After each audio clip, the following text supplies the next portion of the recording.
All right, my name is Josh McPheron. I am a soon-to-be graduate of Bowling Green State University, and I'm going to be talking today about correcting student motivation in a mathematics classroom, which was my action capstone project. All right, so the backbone of my entire research is based on this idea of the motivational systems theory, which was I first read about in a book by Martin E. Ford called Motivating Humans.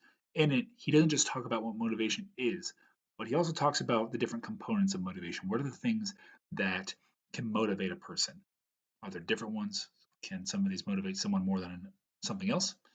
Well, my research was designed to find that out, especially in my classroom and student teaching. So the essential question I asked was about how does appealing to each of these different factors affect student motivation in the classroom? So the three motivational factors that Ford emphasized in his book were about goal setting, self-efficacy, and emotion. And in my research, I wanted to figure out which of these was going to be the most prevalent in my students, which was going to motivate them the most.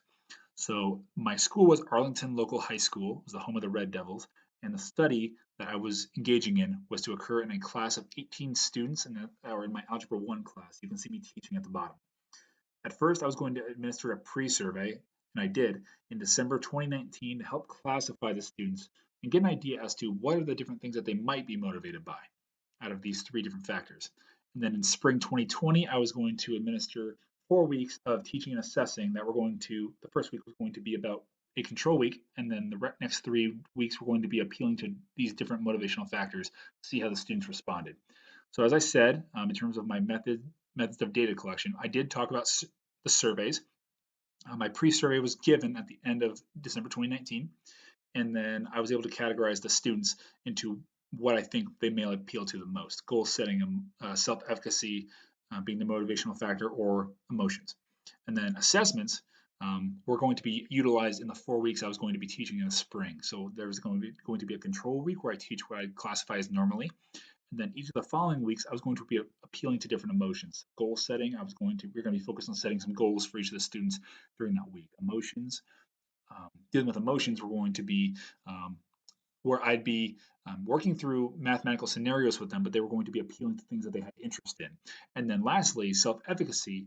That week was going to be about empowering my students, trying to remind them they are capable mathematicians and that they are able to learn and to grow. And it is okay to get questions right, and it is also okay to get questions wrong, so you can learn.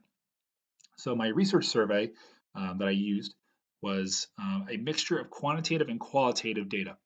So my first two questions were quantitative. I was able to measure student confidence in their mathematical capabilities. And then the next questions from 3 to 8 were qualitative, except I was able to use 5 in a quantitative way, and as I will show later on.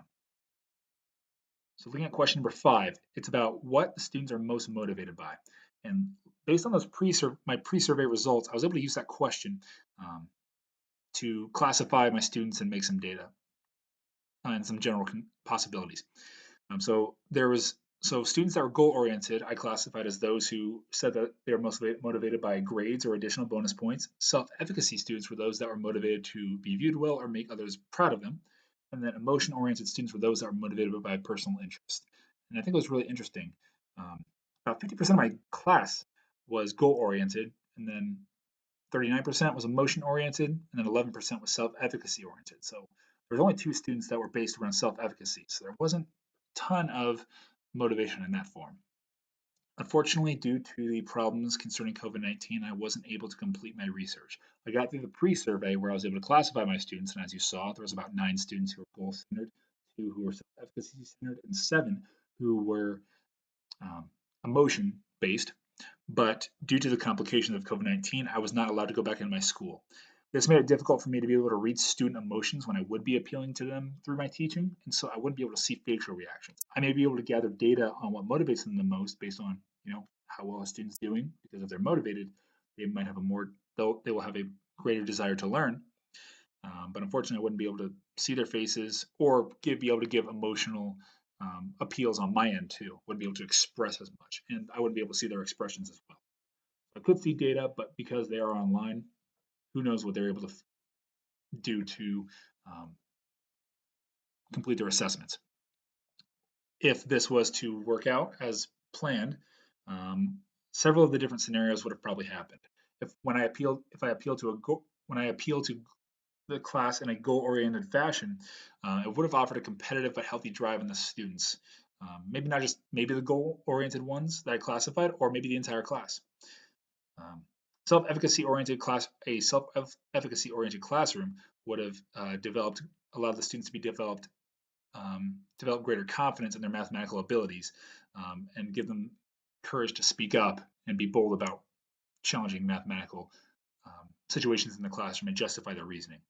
And then an emotion-oriented class would have been a class where I would have clearly seen they can be appealed to the most when I reach out to things that they are interested in.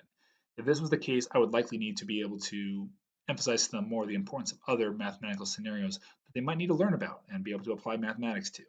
And if all three of these appeals worked, I might just have to learn how to better differentiate my classroom. In terms of implications for the classroom, if we are able to finish this data, which I hope someone will be able to soon, it would be able to provide educators with data on what most motivates their students the most, and would also be able to give students a chance to build a healthy classroom culture with their teacher, and also the teacher may be able to learn more about their students. I highly encourage this research to be continued further in other classrooms and not just mine. Unfortunately, due to some of the limitations of my classroom, if this research was able to go through, I could clearly see that there would be some limitations. Most students come from middle to low class families in my school, and there is no racial diversity, nor IEP students. So my class was pretty limited in terms of diversity, education wise, and racially and economically. So I challenge other instructors to test this out in their classrooms and see what conclusions they come to. All right, well, these are my resources. Thank you for hearing my presentation today and have an excellent day.